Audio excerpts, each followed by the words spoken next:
এতিয়া কত লোকাল দেশৰ প্ৰধানমন্ত্ৰী নৰেন্দ্ৰ মোদী এবাৰলৈ নাহিল কিয় অসমৰ এই ভয়াৱহ বান পৰিস্থিতিৰ বুজ ল'বলৈ কেৱল দলং নিৰ্মাণৰ ফিতা কাটিবলৈহে আহে নেকি অসমলৈ প্ৰধানমন্ত্ৰী নৰেন্দ্ৰ মোদী যে প্ৰধানমন্ত্ৰী মাননীয় নৰেন্দ্ৰ মোদী ডাঙৰীয়া অসমলৈ বিভিন্ন সময়ত আহিছে কিন্তু তেখেত এই মুহূৰ্তত অসমলৈ আহক কাৰণ অসমৰ যিটো এতিয়া ভয়াৱহ বান পৰিস্থিতি এই যোৰহাট শিৱসাগৰ চৰাইদেউ জিলাত যি অভূতপূৰ্ব বানৰ সংহাৰী লীলা হ'ল এয়া কাৰো লগত তুলনা নাখাতে সেইকাৰণে আমি কৈছোঁ প্ৰধানমন্ত্ৰী ইয়ালৈ আহক মানুহৰ হাহাকাৰ ধ্বনি এবাৰ শুনক বানপানী বন্যা মানুহৰ চকুলোৰ বন্যাৰ তেখেতে এবাৰ প্ৰত্যক্ষ দৰ্শন কৰক অসমৰ ইমূৰৰ পৰা সিমূৰলৈ কেৱল নিৰ্বাচনৰ আগমুহূৰ্ততহে নিৰ্বাচনী প্ৰচাৰ চলাবলৈ আহে নেকি দেশৰ প্ৰধানমন্ত্ৰী নৰেন্দ্ৰ মোদী বানে ধুই শেষ কৰিলে উজনি বান পৰিস্থিতিৰ যি ভয়াৱহ ৰূপ সেই ৰূপত বানৰ কবলত পৰা সকলে হেৰুৱালে সৰ্বস্ব মাটি ভেটি পশুধন সকলো হেৰুৱাই দিক বিদিক পাহৰি দিনে নিশাই এক আতংকময় পৰিৱেশৰ মাজত বৰ্ণাঢ্যসকল ভোকে পিয়াহে বৃদ্ধজনৰ পৰা আৰম্ভ কৰি কণমানিলৈকে এক বৰ্ণনা কৰিব নোৱাৰা অৱস্থা পাৰ কৰিছে বানাক্ৰান্তসকলে তেনেস্থলত বানাক্ৰান্তসকলক অলপ সহায়ৰ হাত আগবঢ়াবলৈ যোনে যেনেকৈ পাৰিছে তেনেকৈ সহায় আগবঢ়াইছে কিন্তু আজিলৈ এবাৰো নাহিল আমাৰ দেশৰ প্ৰধানমন্ত্ৰী নৰেন্দ্ৰ মোদী নিৰ্বাচনৰ প্ৰাক মুহূৰ্তত বাৰে বাৰে অসমলৈ অহা দেশৰ প্ৰধানমন্ত্ৰীজন আজি ক'ত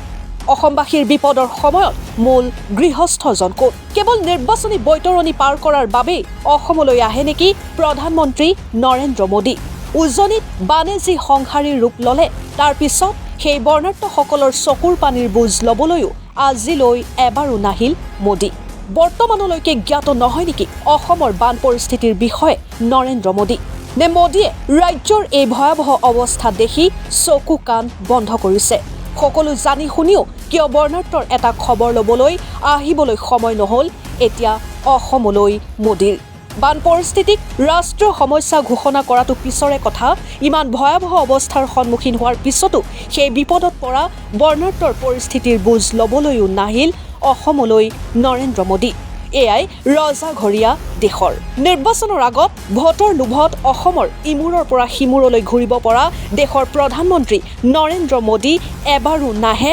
অসমৰ দুৰৱস্থাৰ সময়ত বানাক্ৰান্তসকলক উদ্দেশ্যি আৰু দেশৰ প্ৰধানমন্ত্ৰী মোদীক সাঙুৰি কি ক'লে শুনক পীতাম্বৰদেৱ গোস্বামীয়ে প্ৰধানমন্ত্ৰী ইয়ালৈ আহক মানুহৰ হাহাকাৰ ধ্বনি এবাৰ শুনক বানপানী বন্যা মানুহৰ চকুলোৰ বন্যাৰ তেখেতে এবাৰ প্ৰত্যক্ষ দৰ্শন কৰক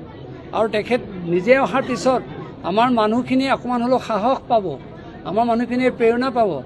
কি বস্তু দিব নিদিব সেইটো মানুহে এতিয়া গণ্য নকৰে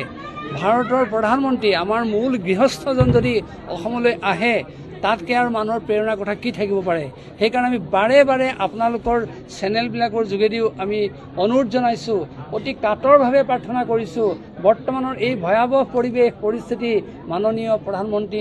নৰেন্দ্ৰ মোদী ডাঙৰীয়াই প্ৰত্যক্ষ পৰখি আৰু তেতিয়া আমাৰ ৰাইজে অকণমান হ'লেও সান্তনা লাভ কৰিব অসমৰ যি সমস্যাটো তেখেতসকলে প্ৰত্যক্ষভাৱে দেখিলেহে সেইটো কথা উপলব্ধি কৰিব